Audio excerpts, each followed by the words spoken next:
Una historia emotiva y línea de humanidad para tu canal Historias Bondad al alma. En una ciudad donde todos caminaban con prisa y casi nadie miraba a los ojos de los demás, una pequeña acción de bondad cambió la vida de muchas personas. Lo que comenzó como un simple gesto en una fría mañana de invierno terminó convirtiéndose en una cadena de esperanza imposible de olvidar. A veces pensamos que para cambiar el mundo necesitamos dinero, poder o fama, pero esta historia demuestra que basta un corazón dispuesto a ayudar. Cuidado hasta el final, porque esta historia puede hacer ver la vida de una manera completamente diferente. Tal vez, después de escucharla, también quieras convertir en la razón por la que alguien vuelva a creer en la bondad humana. Antes de comenzar, te invitamos a suscribir al canal Historias Bondad al alma, dar like al video y dejar en los comentarios desde que país nos estás viendo. Tu apoyo nos ayuda a seguir compartiendo historias que inspiran al mundo a ser mejor. La lluvia que lentamente sobre las calles de Madrid aquella tarde de noviembre. Las personas corrían con paraguas oscuros mientras los coches salpicaban agua en las aceras mojadas. En medio de todo ese movimiento estaba Carmen, una mujer de 68 años que vendía flores cerca de la estación de tren. Cada mañana colocaba cuidadosamente rosas, margaritas y claveles en pequeños cubos metálicos. Aunque la vida no había sido fácil para ella, siempre recibía a los clientes con una sonrisa cálida. Sin embargo, ese día era diferente. Lavaba horas sin vender una sola flor. El frío comenzaba a entumecer las manos. Su abrigo viejo apenas la protege del viento. Carmen miró su pequeña caja de madera donde guardaba el dinero y suspiró con tristeza. Necesitaba vender algo para poder comprar medicinas. Mientras observaba a la gente pasar sin detenerse, vio a un joven sentado en el suelo junto a la pared de una cafetería. Tendría unos 20 años. Su ropa estaba mojada y abrazaba una mochila desgastada. Nadie parecía notarlo. Carmen tomó un termo pequeño de café que lavaba consigo. Dudó unos segundos, porque ese café era lo único caliente que tendría durante toda la tarde. Pero luego caminó lentamente hacia el muchacho. Toma, hijo de yo con voz suave. Necesitas esto más que yo. El joven levantó la mirada sorprendido.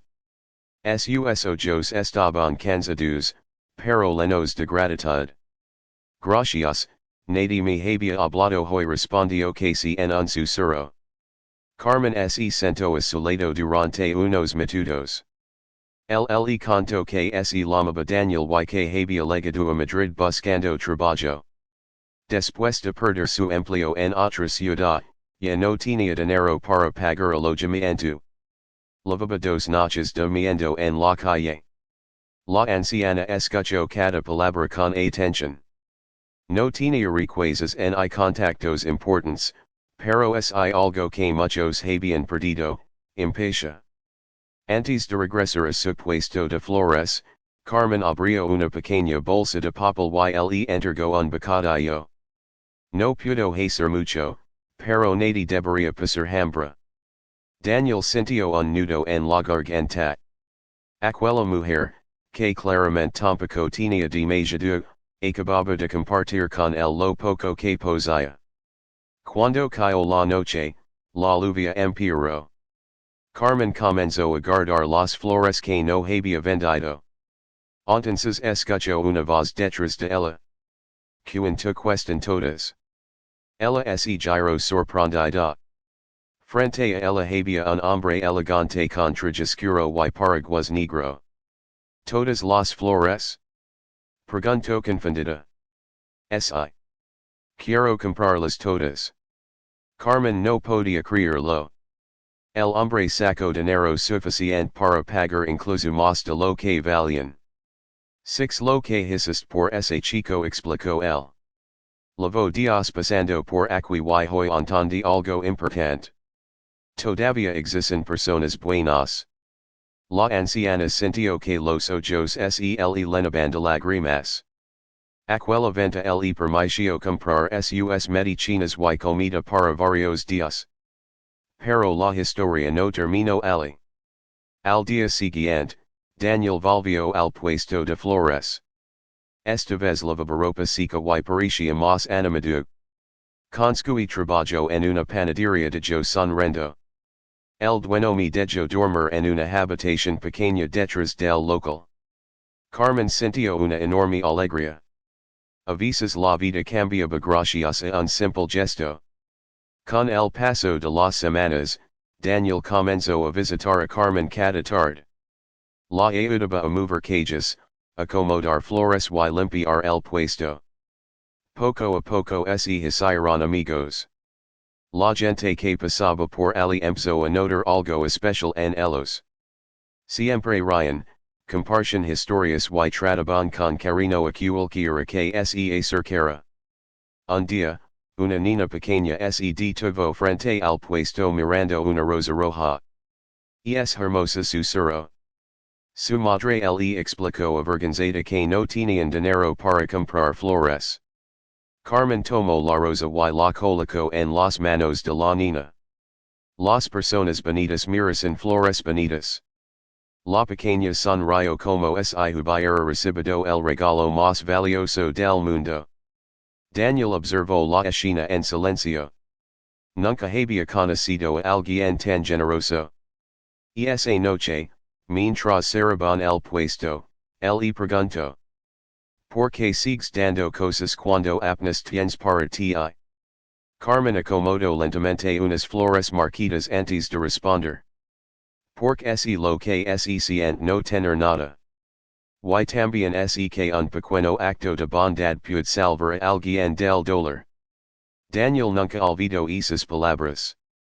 Los meses pasaron y la panadería donde trabajaba comenzó a prosperar. El dueño confiaba tanto en el que terminó ofreciendo un puesto fijo y un salario mejor. Con su primer sueldo importante, Daniel hizo algo inesperado. Al llegar al puesto de Carmen, él le entregó una caja envuelta cuidadosamente. ¿Qué es esto? Preguntó ella. Ábrela. Dentro había un abrigo nuevo, grueso y elegante, perfecto para el invierno. Carmen lavó las manos a su boca emocionada. No tenías que hacer esto.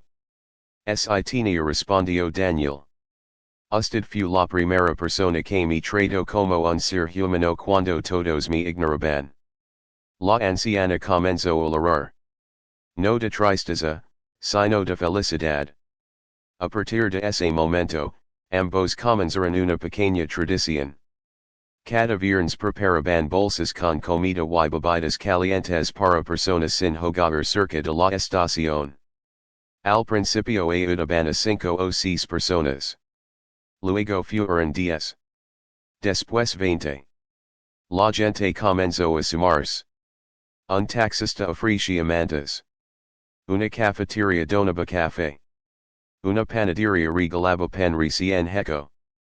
Todo había comenzado con un simple termo de café compartido bajo la lluvia.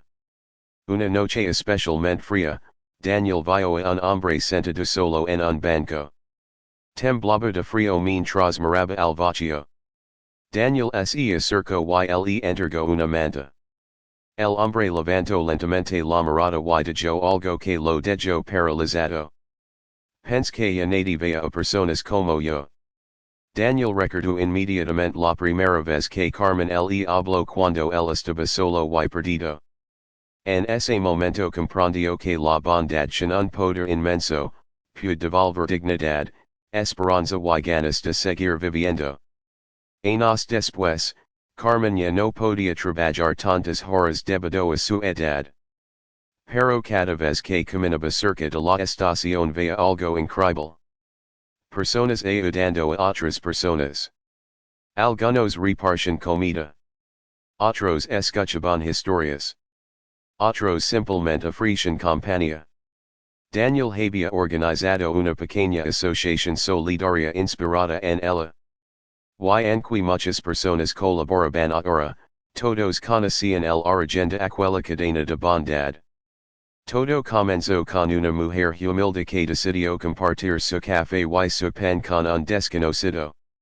Un día, mientras el sol caía sobre las calles de Madrid, Carmen observó a varias personas entregar flores gratis a ancianos y niños. Sonrió en silencio. Había entendido algo importante, la bondad nunca desaparece. Viaja de corazón en corazón, creciendo cada vez más. Y quizá eso si lo más hermoso de la vida. Porque nunca sabemos cuánto puede cambiar el mundo una pequeña acción hecha con amor. Tal vez alguien esté luchando en silencio. Tal vez una sonrisa, una palabra amable o una mano extendida pueda salvarle el día, o incluso la vida. Por eso, nunca subestimes el poder de ser amable. La bondad no necesita dinero, fama ni perfección. Solo necesita personas dispuestas a mirar a los demás con humanidad. Y tú, puedes ser una de esas personas. Gracias por acompañarnos en esta historia de historias de bondad al alma. Si esta historia tocó tu corazón, comparte este video con alguien especial, suscríbete al canal y recuerda siempre esto, un pequeño acto de bondad puede convertirse en un milagro para otra persona la mañana siguiente amaneció más fría que de costumbre en Madrid. Un viento helado recorría las calles mientras las primeras luces iluminaban lentamente la estación de tren. Carmen llegó temprano, como siempre, cargando sus cubos de flores y una pequeña bolsa con pan recién hecho. Pero aquella mañana algo era diferente. Cuando dobló la esquina donde normalmente instalaba su puesto, encontró un ramo enorme de flores blancas apoyado contra la pared. Encima había una nota escrita a mano. Gracias por enseñarnos que la bondad todavía existe. Carmen lavó una mano a su pecho emocionada. Miró alrededor intentando descubrir quién había dejado aquello, pero las personas seguían caminando deprisa, como cualquier otro día. Daniel apareció pocos minutos después con una gran sonrisa. ¿Lo viste? Preguntó emocionado. ¿Tú sabes quién fue? Daniel asintió lentamente. Creo que ya somos más de los que imaginábamos. Durante las últimas semanas, muchas personas habían comenzado a colaborar con las entregas de comida y ayuda cerca de la estación. Algunos lavaban ropa, otros medicamentos y otros simplemente dedicaban tiempo a escuchar a quienes se sentían invisibles. La pequeña cadena de bondad seguía creciendo. Esa tarde, mientras acomodaban flores, una mujer elegante se acercó al puesto. Tendría unos 40 años y parecía nerviosa. ¿Usted es Carmen? Preguntó. Sí, soy yo. La mujer sonrió con los ojos llenos de lágrimas. Hace 2 meses usted ayudó a mi padre aquí afuera de la estación. Él estaba solo, enfermo y perdido. Usted le dio comida y llamó una ambulancia. Carmen apenas lo recordaba. Para ella había sido algo natural. Mi padre falleció hace 3 semanas, continuó la mujer, pero antes de irse me pidió que encontrara a la señora de las flores. Me dijo que usted le devolvió la dignidad en uno de los momentos más difíciles de su vida. Daniel observó como Carmen bajaba la mirada emocionada. La mujer sacó un pequeño sobre y se lo entregó. Mi padre quería ayudar a otras personas como usted ayudó a él. Dentro había dinero suficiente para comprar mantas, alimentos y medicinas para muchas familias. Carmen sintió un nudo en la garganta. Aquella noche, mientras repartían comida cerca de la estación, Daniel no dejaba de pensar en algo. ¿Te das cuenta? Dijo mientras servía sopa caliente en vasos pequeños. Tú ayudaste a una persona, y ahora esa ayuda sigue alcanzando a otras. Carmen sonrió suavemente. Así funciona la bondad, hijo. Nunca es edición donde empieza. En los días siguientes, más personas comenzaron a acercarse al puesto de flores. Algunos los abandonaciones. Otros ofrecen tiempo como voluntarios. Incluso estudiantes universitarios empezaron a colaborar repartiendo comida por las noches. La historia de Carmen había comenzado a correr de boca en boca. Pero hubo alguien que observaba todo aquello desde lejos. Un hombre mayor llamado Ricardo pasaba cada tarde frente a la estación. Siempre vestía ropa elegante y caminaba con expresión seria. Durante años había sido dueño de varias empresas importantes. Tenía dinero, casas y coches de lujo.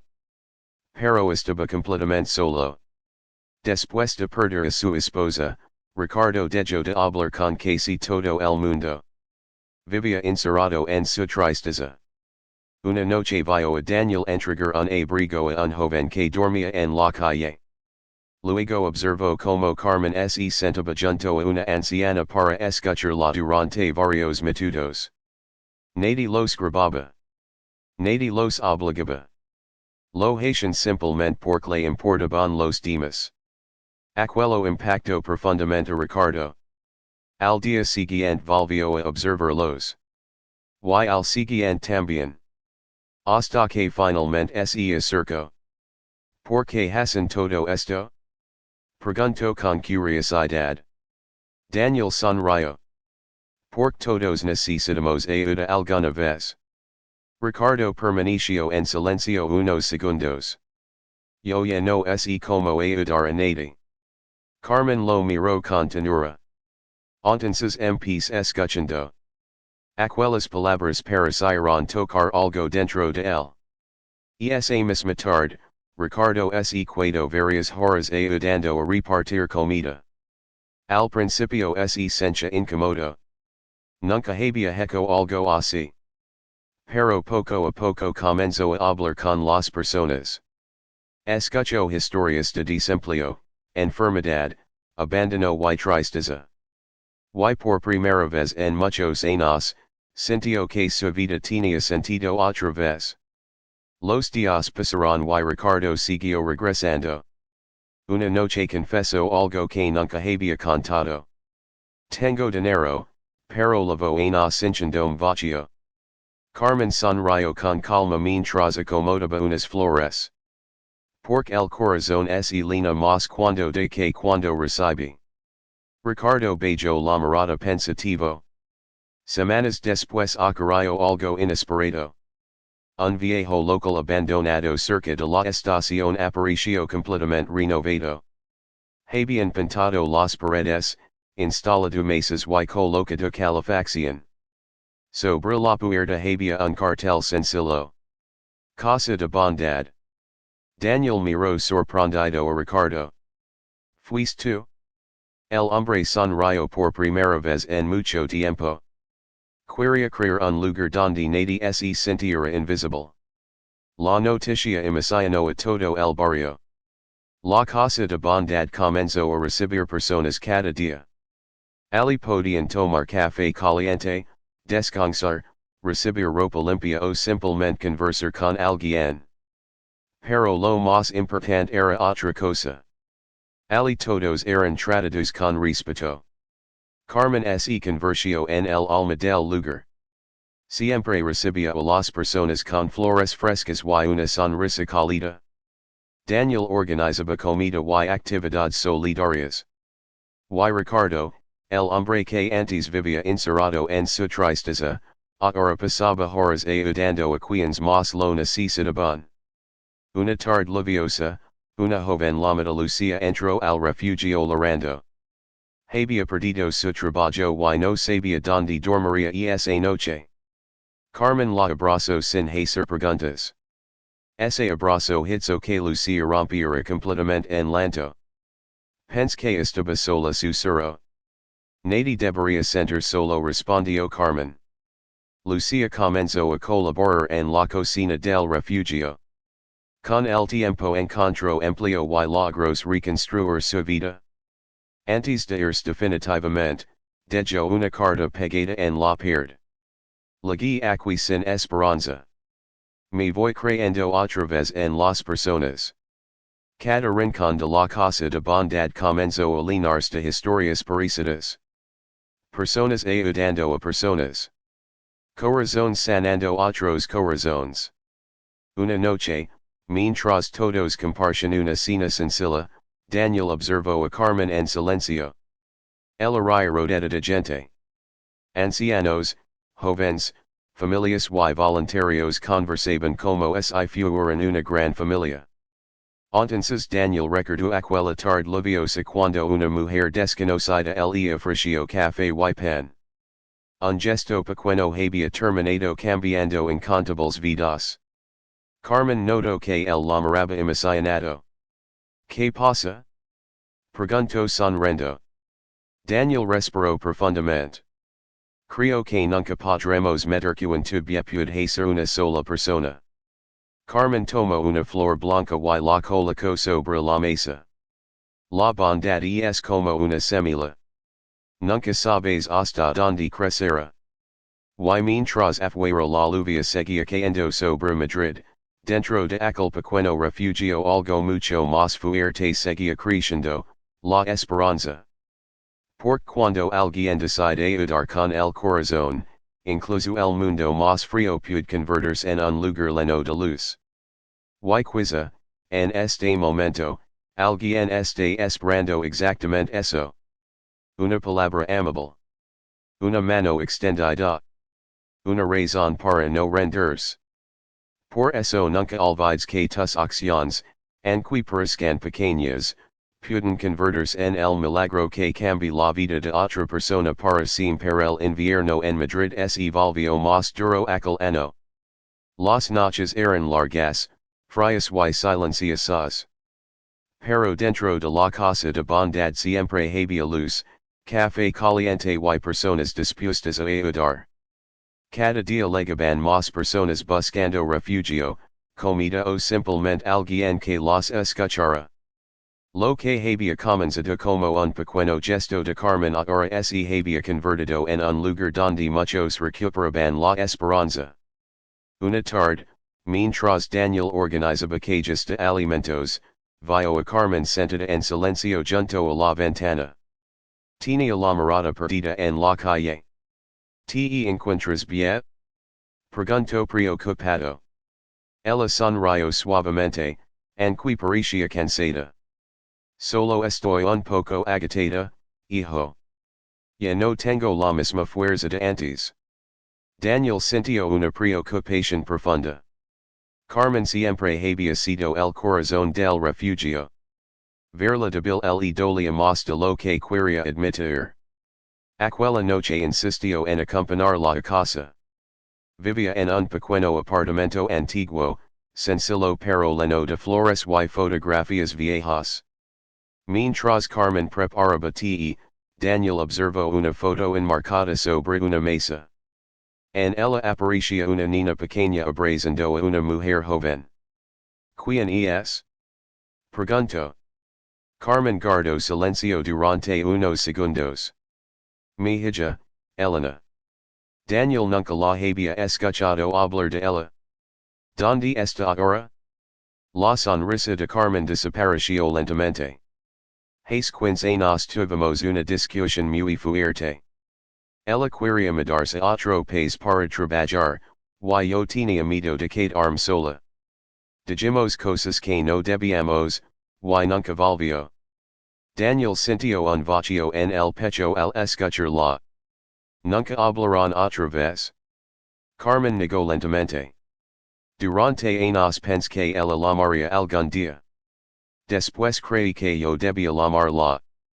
Pero pasó tanto tiempo, que ambas nos quedamos atrapadas en el orgullo y el dolor. El silencio llenó la habitación. Por primera vez, Daniel entendió que incluso las personas más bondadosas también cargaban heridas profundas. Esa noche apenas pudo dormir. A la mañana siguiente tomó una decisión. Mientras Carmen trabajaba en el refugio, Daniel busco entre viejas calles hasta encontrar una dirección antigua y algunas fotografías de Elena. Paso Dios intentando localizarla. Llamó a números antiguos. Escribió correos electrónicos. Preguntó en redes sociales. Hasta que finalmente recibió una respuesta. Elena vivía en Valencia. Y cuando Daniel le habló de Carmen, hubo un largo silencio al otro lado del teléfono. Mi madre todavía ven flores. Preguntó ella con voz temblorosa. Ya no solo ven flores respondió Daniel. Cambió la vida de muchas personas. Elena comenzó a llorar. Le confesó que durante años había querido regresar, pero sentía vergüenza y miedo después de tanto tiempo. Daniel respiró profundamente antes de decir. Creo que aún está a tiempo. 3 días después, una mujer bajó lentamente de un autobús frente a la estación de Madrid. Llevaba un abrigo oscuro y una pequeña maleta. Sus manos temblaban. Daniel la esperaba afuera. Gracias por venir dijo suavemente. Elena apenas pudo responder. Sus ojos estaban llenos de nervios y emoción. Caminaron juntos hasta la casa de bondad. Dentro, Carmen servía sopa caliente a varias personas mientras sonreía, como siempre. Entonces levantó la mirada. Y el tiempo pareció detenerse. La cuchara cayó lentamente de sus manos. Elena. Susurró. Su hija comenzó a llorar inmediatamente. Mama. Durante unos segundos ninguno pudo moverse. Luego Carmen caminó lentamente hacia ella y la abrazó con todas sus fuerzas. Un abrazo que había tardado 15 años en llegar. Muchas personas dentro del refugio comenzaron a llorar en silencio al ver aquella escena. Daniel sintió un nudo en la garganta. Carmen acariciaba el cabello de su hija como si quisiera recuperar todos los años perdidos. Perdoname, dijeron ambas al mismo tiempo. Y entonces sonrieron entre lágrimas. Aquella noche hablaron durante horas. Recordaron cumpleaños, fotografías antiguas, momentos felices y errores del pasado. Elena confesó que había seguido pensando en su madre todos esos años. Incluso desde lejos, siempre buscaba noticias de ella a través de antiguos conocidos. Nunca dejó de caer de llorando. Carmen tomó sus manos con ternura. El amor verdadero nunca desaparece, hija. A veces solo se pierde detrás del dolor.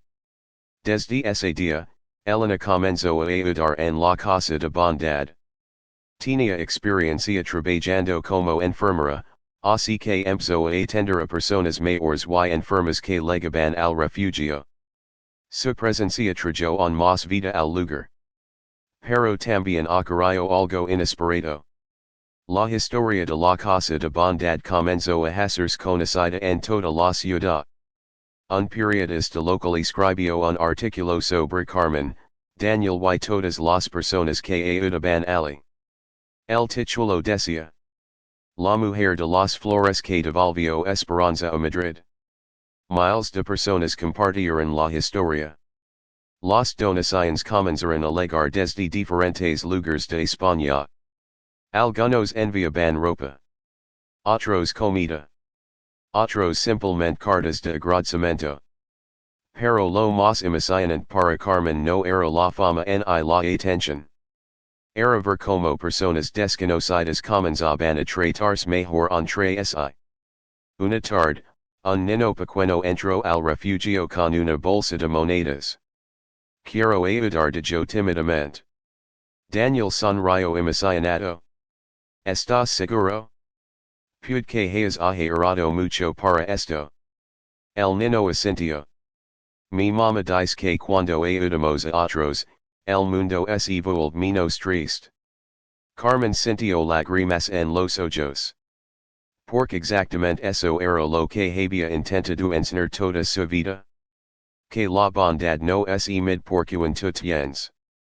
Se mid porcuan tu amor eres capaz de compartir. Meses después, la primavera comenzó a llenar Madrid de colores otra vez. Las flores regresaron a las calles y el frío desapareció lentamente. Una mañana, Carmen observó algo hermoso desde la entrada del refugio. Varias personas que antes habían recibido ayuda ahora ayudaban a otros. Un hombre que había dormido en la calle repartía comida. Una joven que luego llorando ahora consolaba a alguien más. Un anciano que estuvo solo durante años ahora servía café con una sonrisa. La bondad seguía multiplicándose. Daniel se acercó a Carmen y le entregó una pequeña maceta con una flor blanca creciendo. ¿Qué es esto? Preguntó ella sonriendo. Es para ti. Porque todo esto comenzó contigo. Carmen observó la pequeña flor durante unos segundos. Luego levantó la mirada hacia todas las personas reunidas dentro de la casa de bondad. Y comprendió algo profundamente hermoso. Ningún acto de amor es pequeño. Nunca sabes cuando una palabra amable, un abrazo o un simple café caliente pueden salvar a alguien del dolor, de la soledad o incluso de la desesperación. La bondad tiene una fuerza silenciosa. No es rudo. No busca reconocimiento. Pero cambia vidas para siempre. Y mientras el sol iluminaba las calles de Madrid aquella mañana, Carmen sonrió con el corazón lleno de paz. Porque entendió que su mayor legado no eran las flores que había vendido durante tantos años. Era el amor que había sembrado en los demás. Un amor que seguiría creciendo incluso cuando ella no estuviera allí. Y quizá esa la verdadera manera de cambiar el mundo. No con grandes riquezas. No con poder. Sino con pequeños actos de bondad capaces de iluminar la vida de otra persona.